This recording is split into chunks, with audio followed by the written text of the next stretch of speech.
Di sini kita akan mempelajari tentang jarak antara dua titik.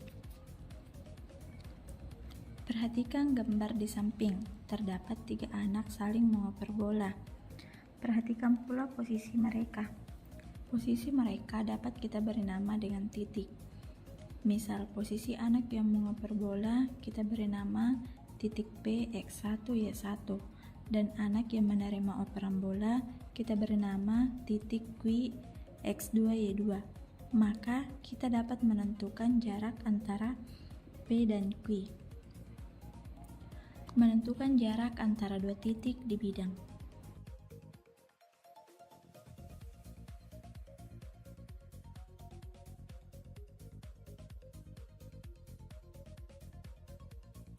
Nah, untuk menentukan jarak antara titik P X1 Y1 dan Q X2 Y2, kita bisa melakukan beberapa langkah berikut ini. Pertama, buatlah sistem koordinat kartesius pada bidang X, Y atau dimensi 2. Buatlah 3 buah titik berupa segitiga siku-siku. Beri nama segitiga tersebut segitiga PQR, di mana titik tersebut yaitu titik P X1 Y1, titik Q X2 Y2, dan titik R adalah X2 Y1, di mana titik R adalah sebagai titik sudut siku-siku. Maka kita akan memperoleh nilai mutlak PR sama dengan X2 kurang X1, sedangkan nilai mutlak RQ sama dengan Y2 kurang Y1. Karena segitiga PQR merupakan segitiga siku-siku di R, maka kita bisa menggunakan teorema Pythagoras, sehingga akan diperoleh nilai mutlak PQ kuadrat sama dengan PR kuadrat tambah RQ kuadrat. PQ kuadrat sama dengan X2 dikurang X1 kuadrat ditambah Y2 dikurang Y1 kuadrat. Nah, di sini kita akan memperoleh rumus PQ sama dengan akar X2 dikurang X1 kuadrat ditambah Y2 dikurang Y1 kuadrat. Nah, selanjutnya di sini ada contoh soal tentang materi yang telah dibahas sebelumnya. Tentukan jarak antara titik A 4,7 dan B -1,5. Nah, kita dapat menyelesaikan permasalahan ini dengan menggunakan rumus yang telah ditemukan sebelumnya atau telah didapatkan sebelumnya untuk menentukan jarak antara titik A 4,7 dan B -1,5, yaitu D sama dengan akar X2 dikurang X1 kuadrat ditambah Y2 dikurang Y1 kuadrat, di mana D ini adalah jarak antara titik A dan B. X1 Y1 adalah koordinat di titik A, sedangkan X2 Y2 adalah koordinat di titik B. Dengan mengganti nilai-nilai yang telah diketahui, kita bisa mendapatkan AB sama dengan akar -1 dikurang 4 kuadrat ditambah 5 dikurang -7 kuadrat. AB sama dengan -5 kuadrat ditambah 12 kuadrat. AB sama dengan akar 25 ditambah 144. AB sama dengan akar 169, AB sama dengan 13. Jadi, jarak antara titik A 4,7 dan B -1,5 adalah 13 satuan. Baik, kita akan masuk ke pembagian ruas garis di bidang.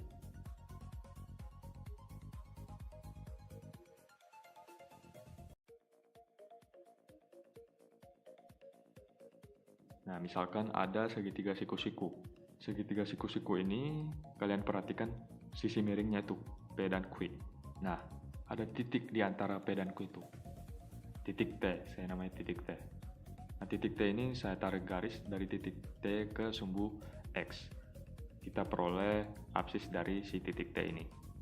Nah, garis yang saya tarik itu juga tadi tegak lurus ya dengan sumbu X, jadi terbentuk suatu titiknya dari perpotongan garis yang baru saya bentuk dengan ruas garis PQ1. Titiknya itu adalah T1. Kemudian saya tarik lagi garis di sumbu Y. Sumbu Y-nya ini tegak lurus dengan garis yang saya tarik. Nah, kita peroleh ordinat dari titik T pula, yaitu YT. Selanjutnya, kalau kalian perhatikan baik-baik, segitiga PTT1 itu sebangun dengan PQQ1. Ya. Nah, PTT1-nya itu yang kecil. Kemudian segitiga PQQ1-nya itu adalah segitiga yang kalian lihat itu secara keseluruhan. Kemudian, dari perbandingan tersebut kita peroleh informasi ya bahwa sisi-sisi yang bersesuaian itu perbandingannya sama panjang. Nah, selanjutnya ini saya namakan ya ruas garisnya. Dari titik P ke titik T itu saya namakan dengan M.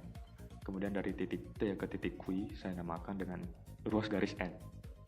Karena tadi garis-garis yang bersesuaian itu perbandingannya sama panjang, maka kita peroleh PT banding PQ sama dengan PT1 banding PQ1.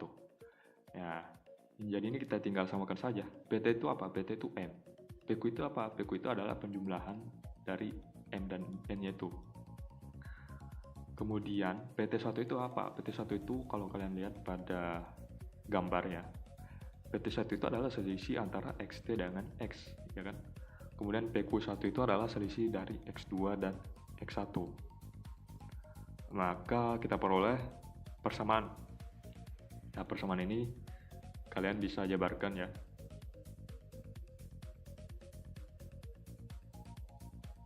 Maka akan kita peroleh XT sama dengan MX2 plus NX2 per M plus N. Nah, selanjutnya kita kembali ke properti dari segitiga yang sebangun tadi. Kita peroleh PT banding PQ sama dengan TT1 banding QQ1. Kita sudah tahu PT banding PQ itu apa, yaitu M per M plus N. Kemudian T1-nya itu apa? T1-nya itu, kalian perhatikan lagi pada gambar ya, itu adalah selisih dari YT dan Y1 per QQ1 itu apa? QQ1 itu adalah selisih dari Y2 dikurang Y1. Kemudian kalian dapat jabarkan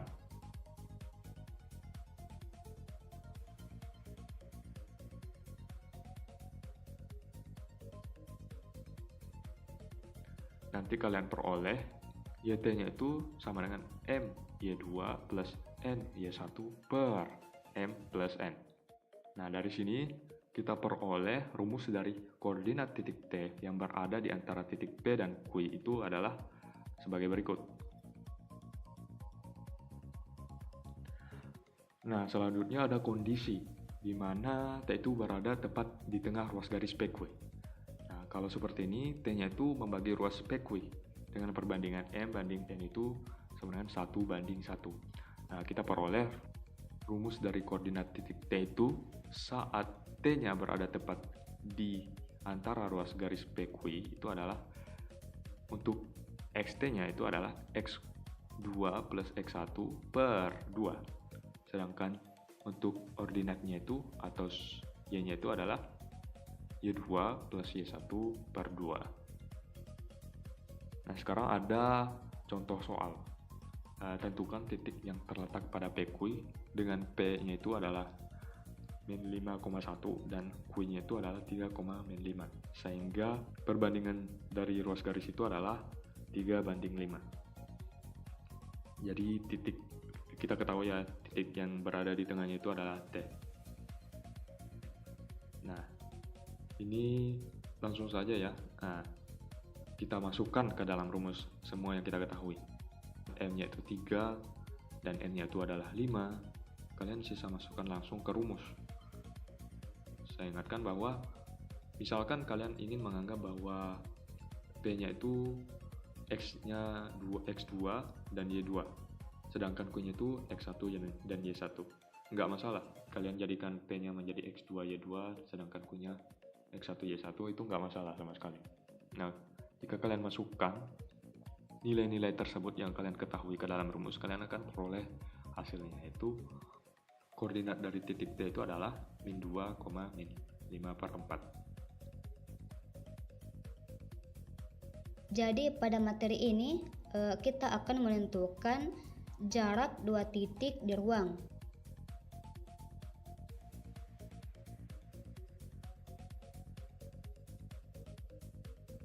Bisa kita lihat pada gambar sistem koordinat Kartesius, teman-teman bisa perhatikan bahwa terdapat bangun ruang berupa balok yang semua titik tersebut berada pada oktan 1. Nah, misalnya kita ketahui bahwa titik pada balok tersebut diberi nama dengan titik A, B, C, P, Q, D, E, F.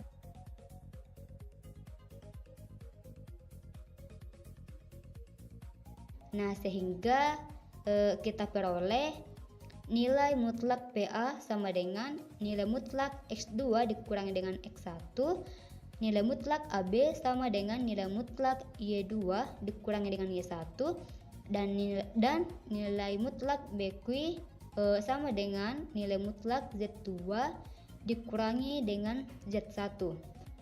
Dapat kita lihat bahwa titik PAB ini membentuk segitiga siku-siku terletak di titik A.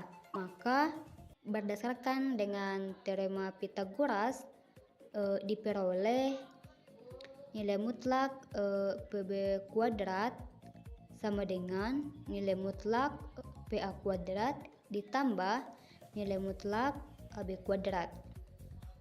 Nah, dan dapat kita lihat bahwa BQ tegak lurus terhadap bidang ABCP, sehingga BQ tegak lurus pula terhadap PB. Dari sini kita peroleh nilai mutlak PQ kuadrat sama dengan nilai mutlak PB kuadrat ditambah nilai mutlak BQ kuadrat. Nah, kemudian PB kuadrat ini kita substitusikan dengan nilai mutlak PQ kuadrat sama dengan nilai mutlak PA kuadrat ditambah nilai mutlak AB kuadrat ditambah nilai mutlak BQ kuadrat, sehingga kita peroleh akar dalam kurung X2 dikurangi dengan X1 kuadrat ditambah dalam kurung Y2 dikurangi Y1 kuadrat ditambah dalam kurung Z2 dikurangi Z1 kuadrat. Nah, dari persamaan ini kita memperoleh bahwa rumus untuk mencari jarak antara titik P ke Q.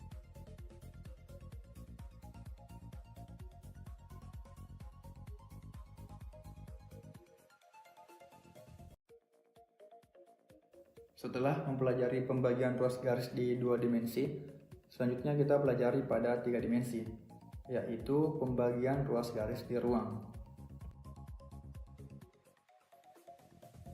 Nah, pertama kita menggambar sebuah ruang Kartesius. Kita misalkan X, Y, dan Z. Kemudian kita menggambar sebuah garis yang sejajar dengan X. Bisa kita perhatikan pada layar, yaitu garis putus-putus kuning ini.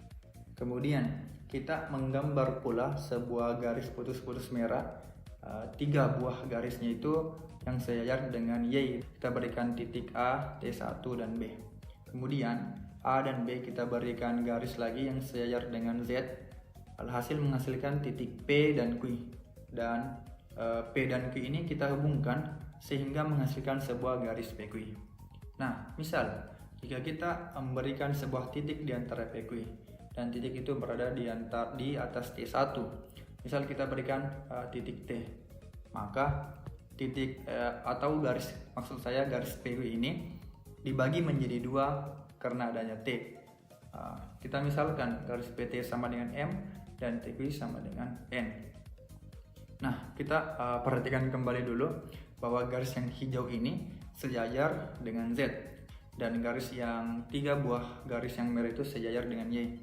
Nah, karena Z itu tegak lurus dengan bidang XY, maka garis PA TT1 dan BQ itu tegak lurus pula dengan bidang XY. Kemudian kita buat garis yang sejajar dengan AB, dan garis tersebut harus melewati garis T. Nah, makanya kita menghasilkan garis DC. Dari sini kita melihat ada hal unik, yaitu kita menghasilkan 2 buah segitiga yang sebangun. Nah, bisa kita perhatikan 3 buah sudutnya itu sama besar, dan masing-masing 3 sisinya itu mempunyai sisi yang sejajar. Maka segitiga DPT ini sebangun dengan segitiga CQT. Nah, karena 2 buah segitiga sebangun, maka M sebanding dengan N, DT sebanding dengan TC, dan DP sebanding dengan CQ. Nah, kita fokus pada garis yang hijau. DP sebanding dengan CQ, maka DP ini merupakan DA dikurang PA, sedangkan CQ ini merupakan QB dikurang CB, maka kita menghasilkan DA kurang PA sebanding QB kurang CB. Nah, karena itu pula kita menghasilkan, karena DA ini adalah ZT, kan kita anggaplah kita misalkan T itu berada di titik XT, YT, dan ZT, sedangkan titik P itu kita anggap X1, Y1, Z1. Titik Q itu kita anggap berada di X2, Y2, Z2. Maka DA kurang PA per QB kurang CB kita menghasilkan ZT kurang Z1 per Z2 kurang ZT. Kita tulis ulang, di mana M banding N itu sama dengan ZT kurang Z1 per Z2 kurang ZT. Kita melakukan struktur aljabar.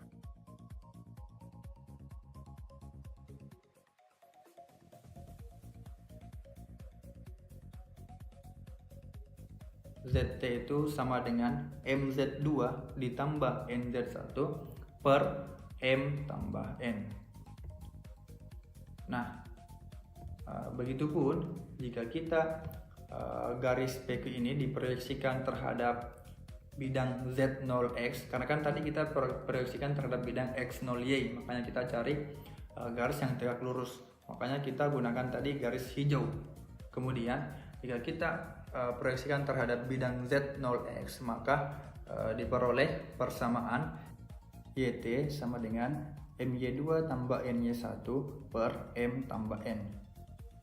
Nah, begitu pula jika kita proyeksikan terhadap bidang X, maksud saya Z0Y, maka kita peroleh titik X, yaitu XT sama dengan MX2 ditambah NY2 per M tambah N. Nah, disinilah maka kita peroleh sebuah rumus umum, di mana titik T tersebut yaitu MX2 tambah NX1 per M tambah N, MY2 tambah NY1 per M tambah N, MZ2 tambah NZ1 per M tambah N. Nah, inilah rumus umum untuk mencari titik yang berada dalam garis PQ. Nah, ada sebuah hal unik. Jika M banding N itu sama dengan K, maka M sama dengan NK, sehingga diperoleh persamaan koordinat titik T-nya itu di mana T sama dengan KX2 tambah X1 per 1 tambah K, KY2 tambah Y1 per 1 tambah K, KZ2 tambah Z1 per 1 tambah K, di mana K tidak sama dengan 1. Nah, kenapa? Karena jika K-nya sama dengan 1, bisa kita perhatikan pada X, Y, dan Z-nya itu tidak bisa kita definisikan berapa hasil X, berapa hasil Y, begitu pula dengan Z. Nah, ini bisa kita gunakan jika perbandingannya itu sama dengan K, maka kita masukkan dalam X, Y, Z itu hanya K, tidak kita masukkan M dan N. Nah, kalau misal ada soal perbandingannya itu menghasilkan K di mana K itu bilangan bulat, pasti lebih gampang jika kita gunakan rumus yang kedua ini. Nah, ada catatan. Syaratnya itu yang pertama, jika K lebih dari 0, maka T itu terletak di antara P dan Q. Yang kedua, jika min 1 kurang dari K kurang dari 0, dalam artian K ini berada di antara min 1 dan 0, maka T terletak di perpanjangan QP pada pihak P. Berarti arahnya itu menjauhi Q. Maksudnya titik R titik T ini menjauhi Q, berada pada pihak P. Nah, jika K sama dengan min 1, maka menunjukkan suatu titik yang tak terdefinisi. Dan yang keempat itu, syarat yang keempat, jika K kurang dari min 1, maka T terletak di perpanjangan PQ pada pihak Q. Nah, ini kebalikannya dari syarat yang kedua tadi. Nah, untuk memahami materi ini, mari kita pahami contoh berikut. Tentukan koordinat titik T sehingga T ini membagi PQ dengan P-nya itu min 4,21 dan titik Q-nya itu berada di 6,4,2 dibagi atas min 2 banding 1. Ini artinya perbandingan itu min 2 banding 1. Bisa kita lihat dari perbandingannya, berarti kita akan mendapatkan K-nya itu bilangan bulat. Maka mungkin lebih bagus kita menggunakan rumus yang kedua. Nah, dalam artian bisa kita gunakan juga rumus yang pertama, tapi dengan soal ini lebih mudah untuk menggunakan rumus yang kedua. Nah, kita dapat mencari titik yang terletak di antara titik P dan Q ini dengan perbandingan PT banding TQ sama dengan min 2 banding 1 menggunakan rumus yang telah kita bahas. Nah, kita gunakan rumus yang kedua. T itu sama dengan KX2 tambah X1 per 1 tambah K, KY2 tambah Y1 per 1 tambah K, KZ2 tambah Z1 per 1 tambah K, dengan K tidak sama dengan 1. Nah, dengan kita misalkan M sama dengan min 2 dan N sama dengan 1, maka K itu M kali N, min 2 kali 1, kita mendapatkan K sama dengan min 2. Makanya kita selanjutnya kita substitusikan rumus yang tadi itu yang kedua dengan menggunakan titik-titik P, titik-titik Q dan K. Nah, makanya kita mendapatkan T itu sama dengan min 2 kali 6 tambah min 4 per 1 tambah min 2, min 2 kali 4 tambah 2 per 1 tambah min 2, min 2 kali 2 tambah 1 per 1 tambah min 2. Nah, kita akan mendapatkan nilai T-nya itu, titik T-nya itu berada di 16,6,3. Maka koordinat titik T adalah T sama dengan 16,6,3. Selanjutnya, agar lebih memahami materi-materi pada video ini, marilah kita kerjakan latihan-latihan soal berikut. Nah, ada beberapa soal yang kami sediakan, dan dengan ini pula materi kami pada video ini sudah cukup. Jika ada materi yang kami jelaskan kurang jelas atau belum dipahami, silahkan berkomentar pada kolom komentar di bawah. Nah, mohon maaf apabila ada kesalahan. Semoga pembelajaran pada video ini dapat bermanfaat bagi kita semua. Saya tutup dengan ucapan Assalamualaikum warahmatullahi wabarakatuh.